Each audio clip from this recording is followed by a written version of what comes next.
Amém, meus irmãos? Glória a Deus. Quem está feliz com Jesus nessa noite? Meus irmãos, eu vou... Deixa os meninos aqui, deixa só eles aqui, Heitor. Deixa Deus usar... Não. Até gastar. Até estourar a corda dessa guitarra aí. Glória a Deus. Meus irmãos, é motivo de muita alegria nós estarmos aqui. Encerramento da festividade dos adolescentes. E Deus tem feito grandes coisas em nosso meio. A verdade é que nós temos mais para agradecer do que para reclamar. Eu estava dizendo para as adolescentes o quanto foi diferente este ano daquilo que foi no ano passado e o que Deus fez e ainda está fazendo em nosso meio. Então que Deus abençoe grandemente a vida de cada uma de vocês, de Pedro, diaconisa Cida, com o pastor Jean, com o pastor William. Que Deus continue usando a vida de vocês como um canal, como um instrumento nas mãos dele. Meus irmãos, abrem as vossas Bíblias no livro de Lucas, o tema desta festividade, capítulo de número 24. Louvado seja Deus. Dizer aos irmãos que eu não iria pregar hoje, mas eu acho que o pregador não vai conseguir chegar. Aí sobrou para mim. Ninguém sabia. Eu já tinha agendado com o irmão, já tinha um tempo. Ele falou: pastor, eu tenho um compromisso, mas vai dar tempo. Falei: amém, senhor Jesus. Tem certeza? Tenho certeza, pastor. Fique em paz. Pois é, 8h17 o irmão não chegou. Mas não tem problema. Jesus tem uma palavra para o meu e o seu coração nessa noite. Livro de Lucas, capítulo de número 24, verso de número 23. Livro de Lucas, capítulo de número 24, verso de número 23. Vamos toda a igreja fazer a leitura no som de 3. 1, 2, 3.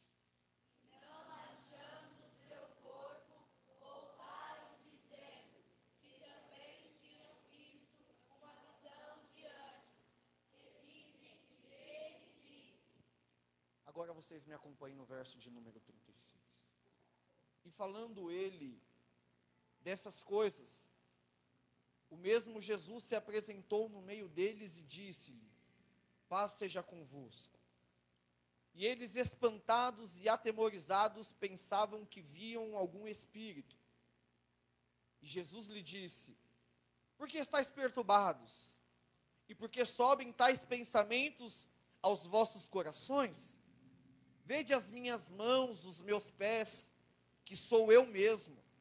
Toca-me e vede, pois um espírito não tem carne nem ossos, como vedes que eu tenho. E dizendo isto, mostrou-lhe as mãos e os pés. E num credo eles, ainda por causa da alegria, estando maravilhados, disse: tendes aqui alguma coisa para comer? E então eles responderam e disseram-lhe à parte: temos um peixe assado e um favo de mel. E o que ele tomou e comeu diante deles, disse-lhe: estas são as palavras que eu vos disse, ainda estando convosco. Convinha que cumprisse tudo o que de mim estava escrito na lei de Moisés, nos profetas e nos salmos. Então abriu-lhes o entendimento para compreenderem as escrituras. Disse-lhes: assim está escrito, e assim convinha que eu, Cristo, padecesse, e ao terceiro dia ressuscitasse dos mortos, e em seu nome se pregue o arrependimento e a remissão dos pecados, e em todas as nações, começam por Jerusalém.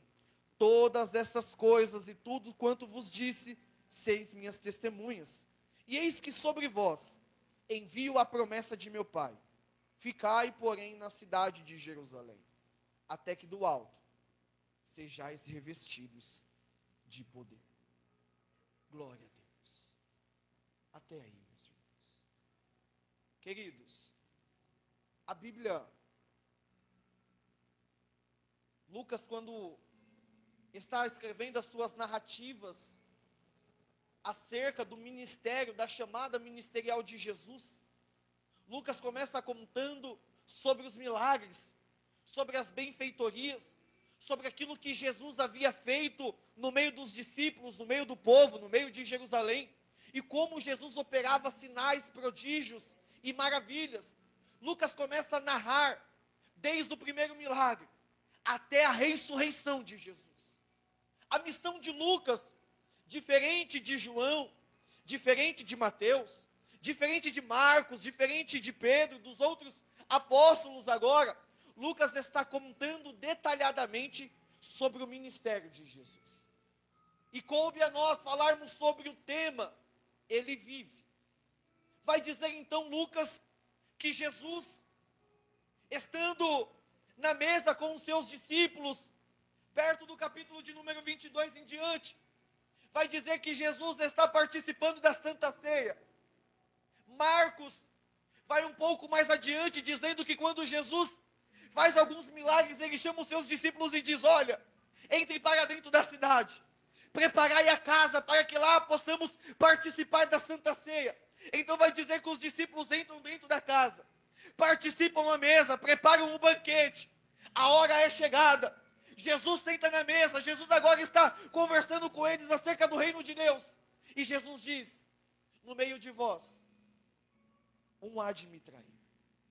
Vai dizer que no meio do culto de Santa Ceia, os discípulos que estão à volta da mesa começam a se perguntar: mas porventura sou eu, mestre? Porventura sou eu? Outro se entristece. E Jesus vai dizer: no meio de nós, no meio da mesa que aqui estamos, um há de me trair. E eles estão sobre aquela pergunta: quem será o traidor? Quem será que fará tais coisas diante de Jesus? Aí Jesus dá um sinal, André, dizendo: aquele que coloca a mão sobre a minha, este é o traidor. Os discípulos estão como que uns olhos fechados. Judas está só observando. Então vai dizer que Jesus, tomando o cálice, tomando um pão, Jesus diz: Jorge, esta é o último cálice, e vós não fareis mais isso até que eu venha, porque o Filho do Homem será entregue nas mãos de pecadores. Então vai dizer que eles cantam um hino e saem para fora. Jesus chama Pedro, Tiago, João. Jesus está com o seu espírito oprimido, sobrecarregado, e ele diz aos seus discípulos: venham comigo ao monte para que nós viéssemos orar. Vai dizer que Jesus sobe, deixa os discípulos um pouco à parte, e Jesus começa a sentir uma aflição. Jesus volta, os discípulos estão dormindo. Jesus desperta eles dizendo: porventura não pode zelar comigo por 1 hora? Vai dizer que eles acordam então, tornam a orar, Jesus se retira à parte, e Jesus está orando, sentindo uma aflição de espírito, e quando Jesus volta, os discípulos estão dormindo. Jesus desperta eles, e pela terceira vez, Jesus se retira para orar.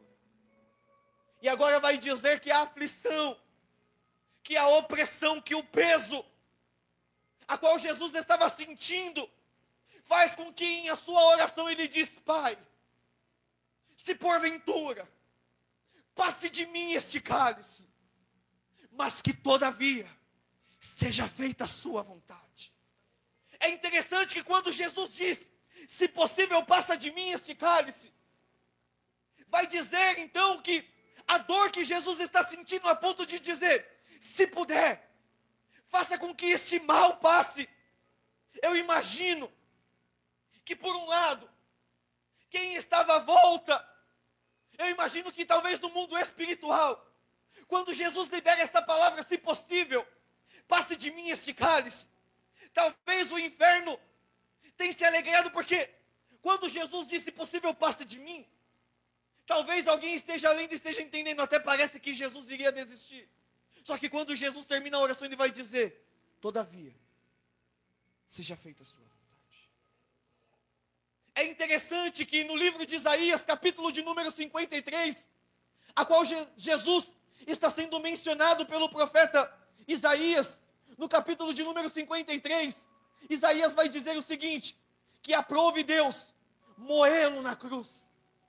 Vai dizer que o castigo que estava sobre nós foi depositado sobre ele.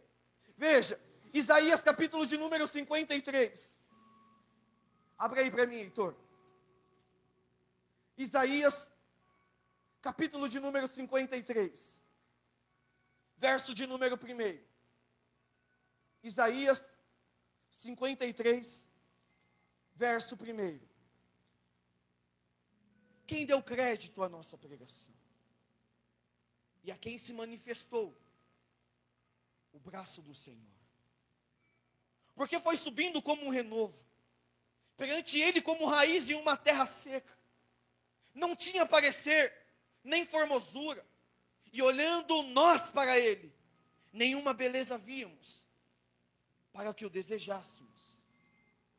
Ele era desprezado, o mais indigno entre os homens, homens de dores, experimentado em trabalhos, e como um de quem os homens escondiam o seu rosto, era desprezado, e não fizeram dele caso algum.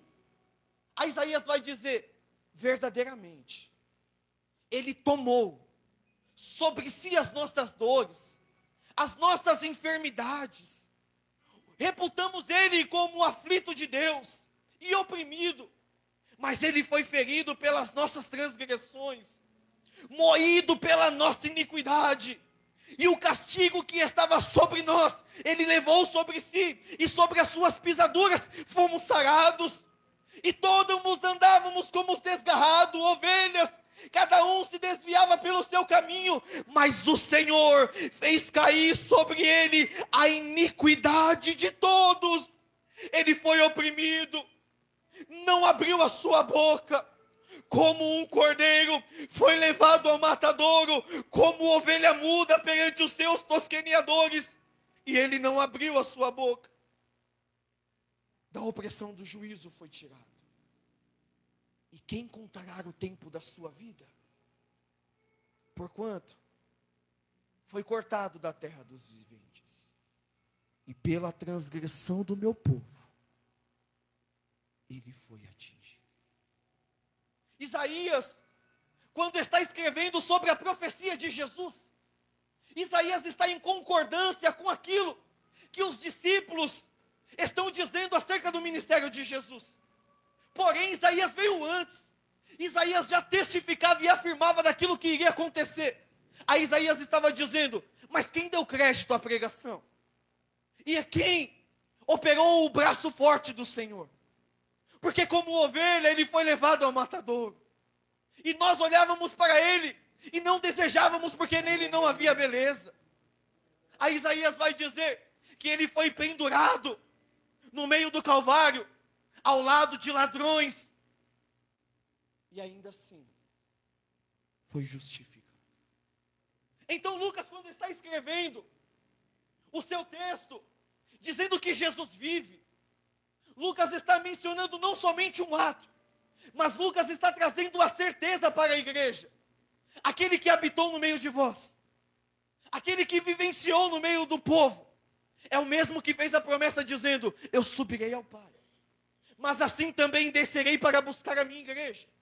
Então o que Lucas está dizendo é, aquilo que as mulheres viram e testificaram, Lucas, quando está escrevendo, ele está dizendo, o mesmo Jesus que desceu, habitou no meio de nós, e fez maravilhas, foi entregue na mão de homens pecadores, foi o mesmo Jesus que deu a promessa dizendo, eu subirei ao Pai, prepararei morada, e voltarei para buscar a minha igreja, uma igreja que foi lavada, que foi remida, que foi comprada pela cruz, no sangue do Calvário.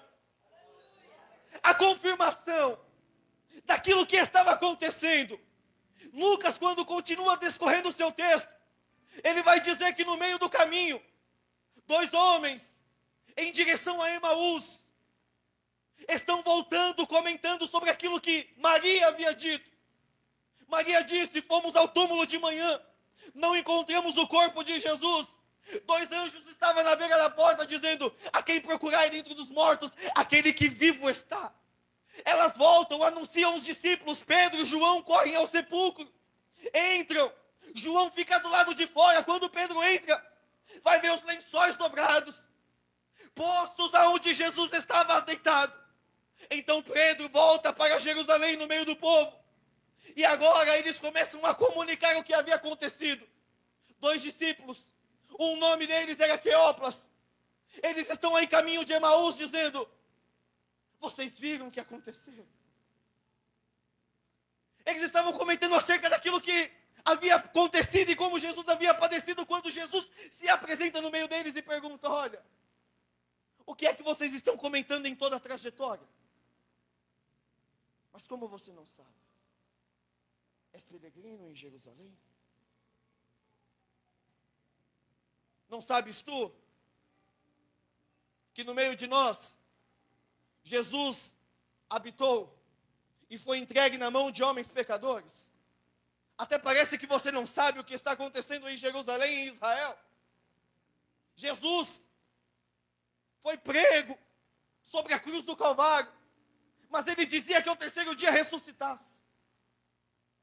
E hoje já é domingo. E nada aconteceu. É bem verdade que alguns discípulos e até umas mulheres que foram ao sepulcro de Jesus disse que o corpo dele já não estava mais lá.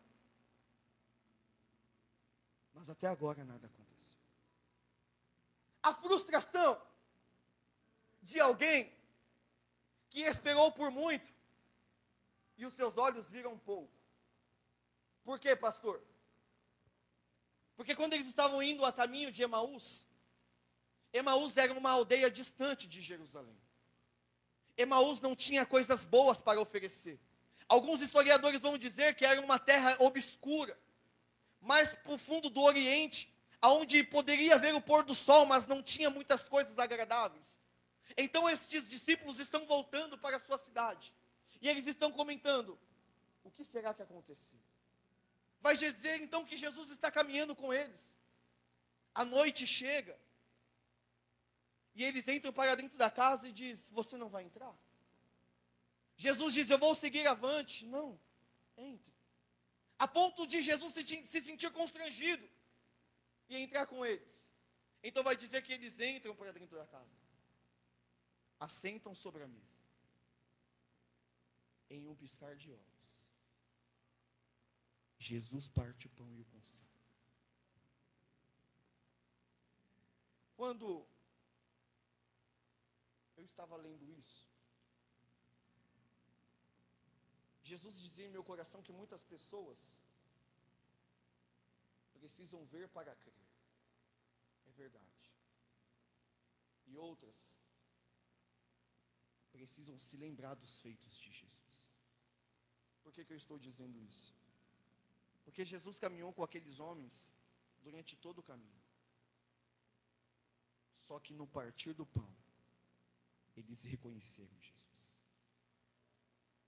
O que Jesus dizia em meu coração é: tem muita gente que está andando no meio do caminho, pastor Willis, mas ainda não consegue reconhecer. Mas no partir do pão, em um ato simples, no partir do pão. Queridos, Jesus vive. Essa é a maior certeza. Aristóteles viveu 400 anos antes de Cristo. Diana, pouco mais. Mas eles tinham uma filosofia a qual pensavam acerca de Deus. Aristóteles pensava que Deus era somente um ser supremo, uma força oculta, e que nada poderia mudar a lei do universo. Mas ele morreu. O seu pensamento foi mudado? Não. Diana, dentre outros que pensavam acerca do reino de Deus, morreram, mas não ressuscitaram. Então isso dá a entender à igreja a verdadeira palavra que Jesus diz: eu sou o caminho, eu sou a verdade, e eu também sou a vida. Por quê, pastor? Porque com tantas filosofias que tinham no Antigo Testamento, nenhum deles ressuscitou. mas a quem eles crucificaram, na sexta-feira foi na cruz do Calvário, foi entregue na mão de homens pecadores, no sábado foi entregue na mão de homens, no domingo de madrugada ressuscitou. O que isso quer dizer? Tantos homens diziam que nada iria acontecer, mas o nosso Jesus, que viveu no meio do seu povo, habitou entre nós, foi entregue nas mãos de homens pecadores, ressuscitou. Esse mesmo Jesus é o que está aqui nesta noite. Este mesmo Jesus é o que está dizendo: tem de bom ânimo, siga em frente, não pare agora. Veja que quando nós falamos sobre a ressurreição de Jesus, foi ministrado aqui na sexta e no sábado uma breve palavra sobre a introdução de João ao Apocalipse, dizendo que João agora é em espírito arrebatado aos céus.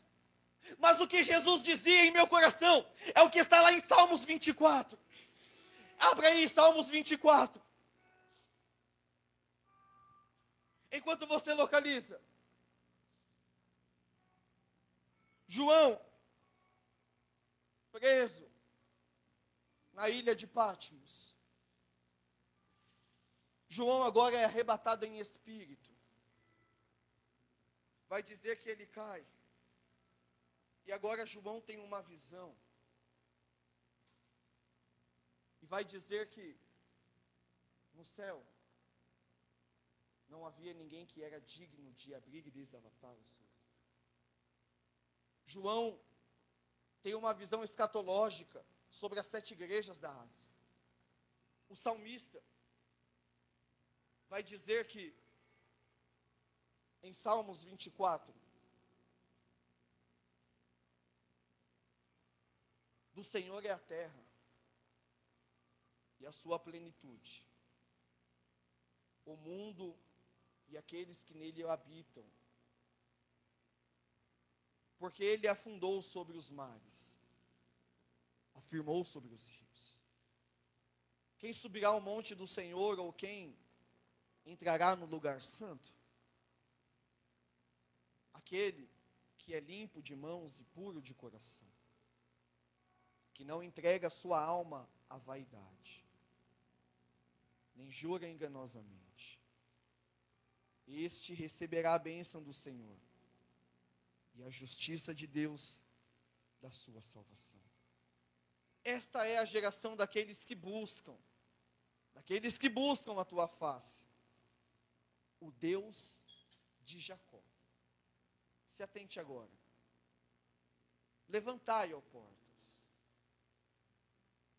as vossas cabeças, levantai-vos, ó entradas eternas, e entrará o Rei da Glória. Quem é o Rei da Glória? O Senhor, forte e poderoso. O Senhor que é poderoso na guerra. Levantai, ó portas, ergam as vossas cabeças, levantai as entradas eternas, para que entre o Rei da Glória. E quem é o Rei da Glória? O Senhor dos exércitos. Ele é o Rei da Glória.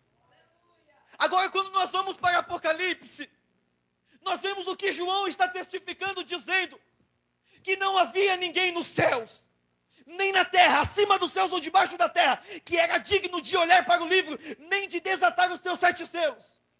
Jesus, após a ressurreição, fica aproximadamente 40 dias na terra com os discípulos, ensinando acerca do ministério.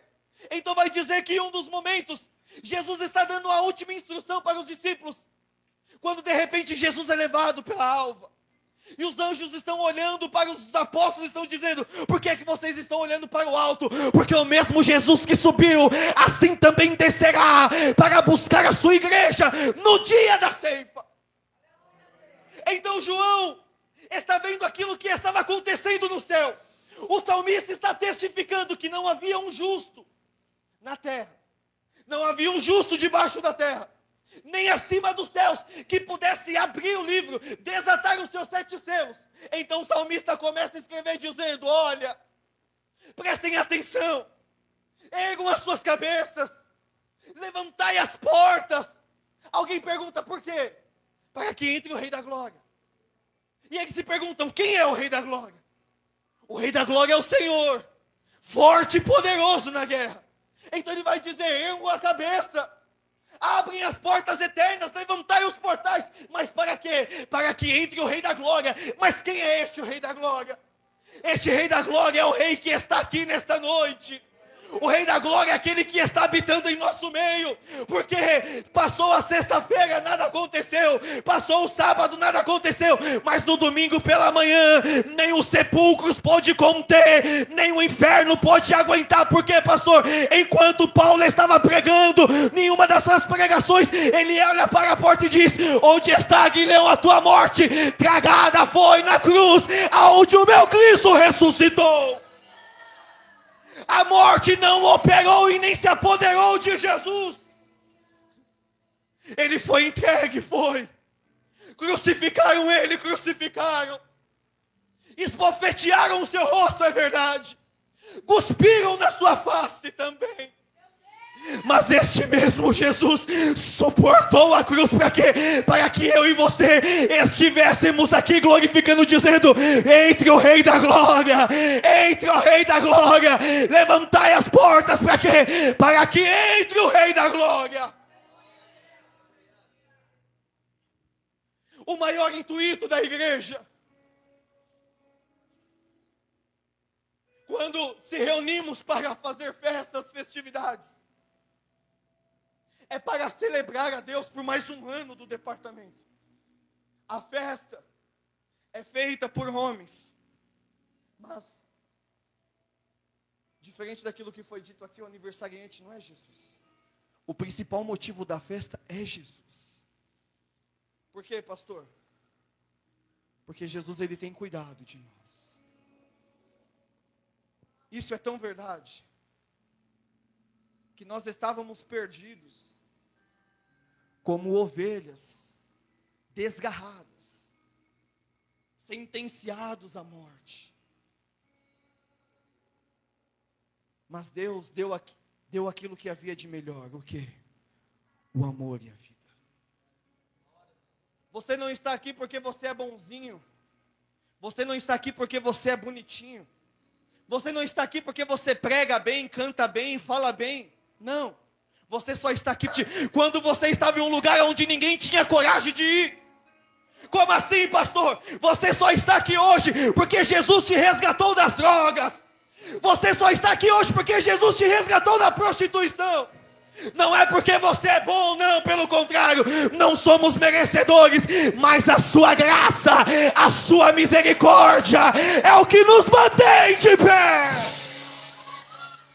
Não somos merecedores, mas a graça de Cristo nos alcançou. Estávamos diante de um cenário de miséria, de pobreza. Ele não poupou a sua vida por amor de nós. Então não vem dizer Deus sabe o que, rapaz? Ele morreu por você na cruz do Calvário. Deus me conhece e te conhece mesmo. Porque não foi você que escolheu a Ele, mas eu vos escolhi a vós e vos nomeei. A igreja precisa entender que não é somente sobre um tema, não é somente sobre um título, mas é sobre uma vida vivida e vivenciada com o Espírito de Deus. Não adianta chegar aqui e dizer, ele vive, mas quando chega em casa, não prega aquilo que vive. Não adianta chegar e falar que ele ressuscitou, mas quando sai daqui tem uma vida miserável. Que crucificação foi essa? Que sangue derramado na cruz do Calvário foi esse?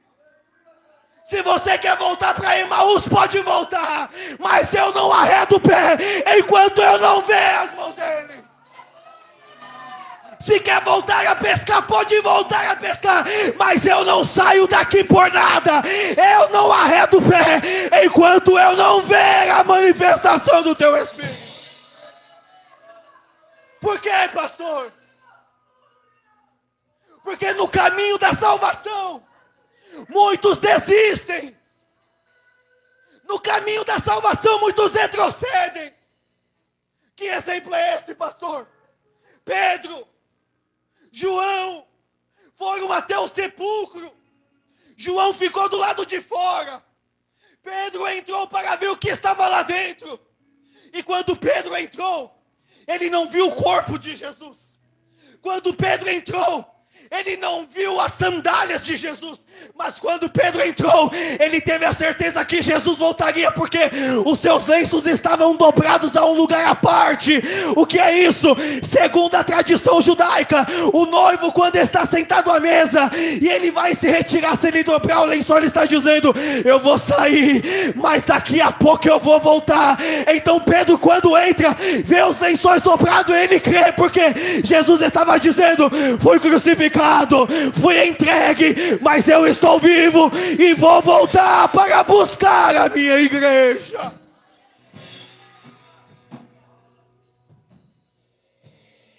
Pedro entrou, viu, creu, mas quando ele sai do túmulo de Jesus, aonde estão os discípulos apavorados, ele diz: eu vou pescar. O que é isso? Eu vou voltar a viver a vida que eu vivia antes. Não faz sentido. Mas quem é Pedro? Aquele que andou com Jesus. Aquele que no primeiro momento oportuno, aonde Jesus diz: o que as pessoas estão dizendo de mim? Diz que você é o profeta, mas e vocês? Não, calma aí, Jesus. Tu és o filho do Deus vivo. Muito bem, Simão. Não foi carne nem sangue que te revelou, mas senão o meu Pai que estás no céu. Agora, em outro momento, Jesus está dizendo: eu serei crucificado, serei entregue nas mãos de homens pecadores. Pedro diz: calma aí, Jesus, não diga tais coisas de ti. Aí Jesus olha e diz: ei, Pedro, com você eu tenho um chamado, mas para trás de mim, Satanás, porque você não vai aniquilar o plano de Deus. Agora, este mesmo Pedro vê a situação, após negar a Jesus, ele diz: eu vou voltar a pescar. Os discípulos que ouviram Maria, Madalena, Maria Joana, creram, mas eles decidiram voltar. Por quê? Porque é melhor desistir do que continuar.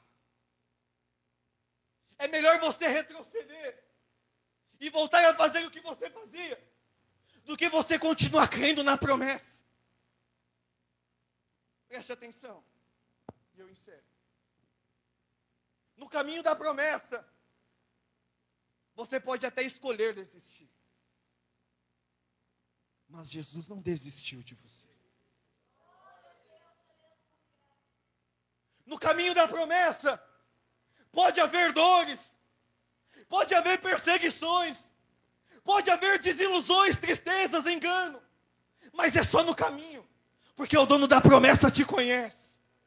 O dono da promessa não vai perder nenhum daqueles que o nosso Pai, Deus, entregou em suas mãos.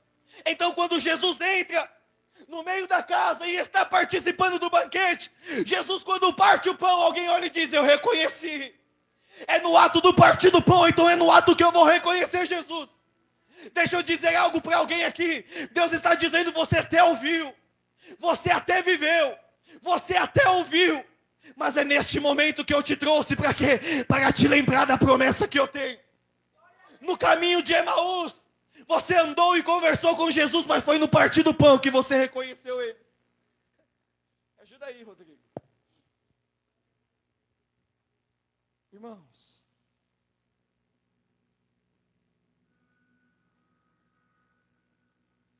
Josué,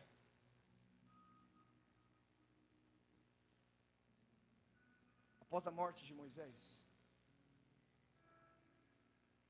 Josué agora está incumbido de direcionar o povo. E Josué chega no meio da tenda, no meio do arraial. Ele olha para os filhos de Israel e diz: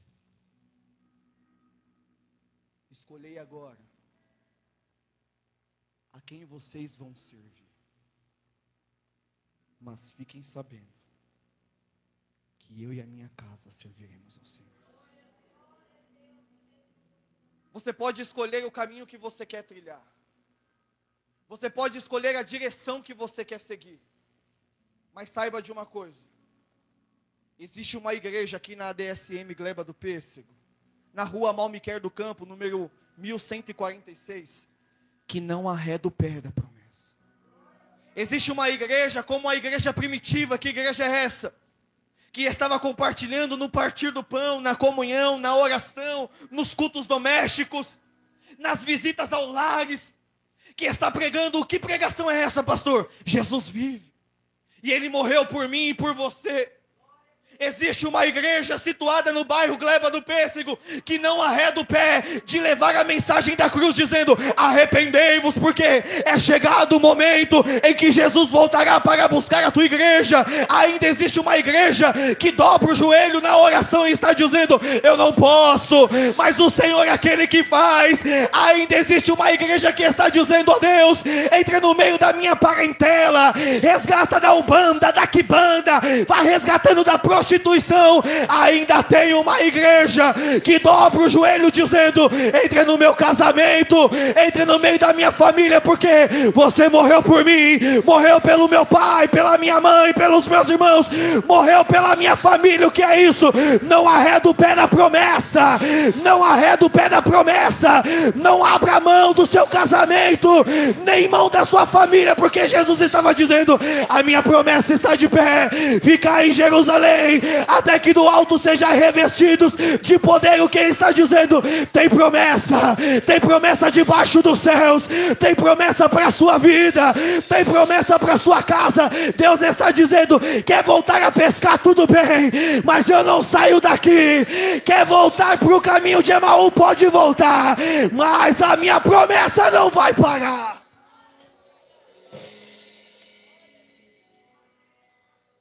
A promessa de Deus, ela não vai terminar. Por quê, pastor? Deus a qual nós servimos é um Deus imutável. Capítulo 3 de Abacuque, número 6, o versículo vai dizer: eu, o Senhor, não mudo. O que Deus está dizendo é: a minha promessa é de salvação, então eu não mudo. Independente das suas escolhas, eu não vou mudar o meu plano.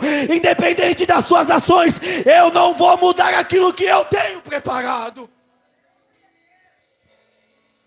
Coloquemos-nos em pé.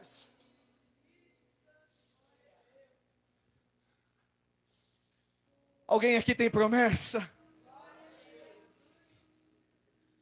Alguém aqui crê nessa promessa? Talvez alguém esteja dizendo em seu coração: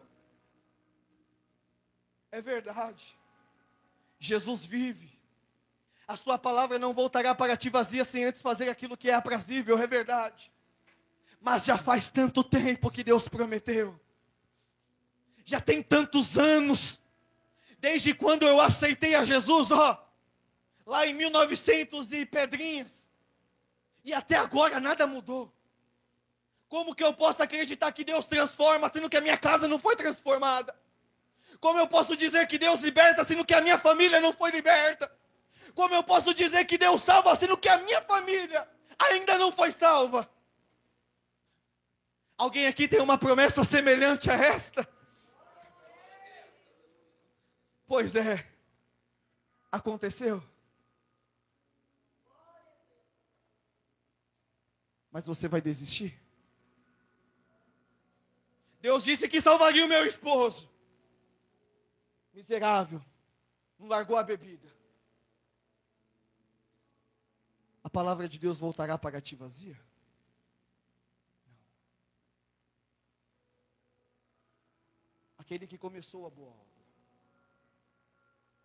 Ele é fiel para aperfeiçoar até o dia da sua vida. Alguém creu aqui no que eu disse? Eu estou igual aquele centurião. Não precise da minha casa, basta uma palavra. Ainda que eu não esteja vendo, basta uma palavra. Mas se passou tantos anos, não tem problema. Basta uma palavra para que todo o cenário seja mudado. Basta uma palavra para que todo o cenário seja transformado. O que é isso? Eu sirvo a Jesus há tanto tempo, mas nada aconteceu, não tem problema. Basta uma palavra de Jesus dizendo: seja salvo, seja curado, seja transformado, seja alcançado. Para quê? Para que todo o cenário de destruição passe a ser transformado pelo poder da sua palavra. Eu estou diante de pessoas que têm promessa, mas ao decorrer dos anos disse: não aconteceu nada. Deixa eu te dizer, Jesus não precisa fazer para crer, basta Ele falar para que tudo venha mudar. Eu creio em uma palavra. Eu creio em uma palavra de transformação, Robson. Eu creio em uma palavra de libertação, Jorge. Eu creio num Deus que ainda vive no meio do seu povo, fazendo sinais, maravilhas e prodígios. Eu ainda creio num Deus que, se quiser, pega alguém que está na rua, limpa, purifica, enche do teu Espírito Santo e de bebum passa a ser pregador do Evangelho. Eu ainda creio no Deus a qual nós servimos aqui nessa igreja, que tem poder para alcançar as biqueiras, os pontos de tráficos e vielas e restaurar um homem e uma mulher diante do teu altar. Eu ainda creio. Tem alguém que acredita aqui? Tem alguém que acredita que esse Deus a qual nós estamos cultuando é o Deus que pode visitar dentro daquela casa, dar um chacoalhão em quem ficou lá e dizendo: te apruma, rapaz, te apruma, mulher. Eu ainda creio. Eu ainda creio que Jesus vive. E é por isso que nós pregamos: Jesus vive e Ele está aqui neste lugar. Feche os seus olhos. Pai,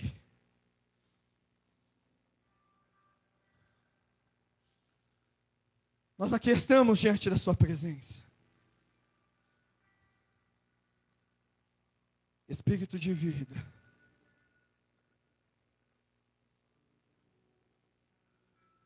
nós estamos diante do teu altar, Senhor. É encerramento da festividade, mas as suas atividades não encerram aqui na terra hoje. É encerramento de uma festividade, mas o Senhor não cessa de fazer milagres. É encerramento de uma festividade, mas o Senhor não cessa de fazer coisas extraordinárias e sobrenaturais no meio do teu povo. Jesus querido, quantas promessas foram deliberadas para as pessoas que aqui estão diante do teu altar, e elas estão dizendo: mas já faz tanto tempo que eu recebi essa promessa, faz tanto tempo que o Senhor disse que salvaria, faz tanto tempo que o Senhor disse que libertaria. Já tem mais de 10 anos, já tem mais de 15 anos, já tem mais de 20 anos, e até agora nada aconteceu, até agora nada mudou, até agora as coisas só têm ido de mal a pior. Mas nós servimos a um Deus que pode, que Ele não se limita pelo tempo, nem se limita pela capacitação humana, mas é um Deus que está além do tempo, é um Deus que está além da capacidade humana. É um Deus que, ainda que nós não vemos, Ele está operando em corações, Ele está operando e transformando vidas, Ele está operando e salvando pessoas. Alguém que entrou aqui com o seu coração tão endurecido, com o seu coração tão inflamado, dizendo: eu não consigo mais, eu não posso mais, eu estou tão machucado, eu já não consigo mais crer nas promessas. Deus está dizendo: não acabou agora, não vai parar agora. Ainda que o homem venha dizer não tem jeito, Deus está dizendo: a última palavra sou eu quem dou, mulher. Aquieta o teu coração. Eu tenho paz para dentro do seu lar, eu tenho paz para o meio da sua família, eu tenho paz para o meio do seu casamento. Deus está dizendo para alguém aqui que entrou procurando um refúgio, Deus está dizendo: eu tenho paz. Quando você sair daqui, o cenário da tua casa já vai estar diferente, o semblante já não vai ser mais o mesmo. Deus está dizendo: saiu de lá com um coração inflamado, saiu de lá com um coração entristecido, mas Deus está dizendo: tu vai voltar sorrindo, vai voltar se alegrando, porque a promessa ainda está em minhas mãos, operando eu, quem é que pode impedir?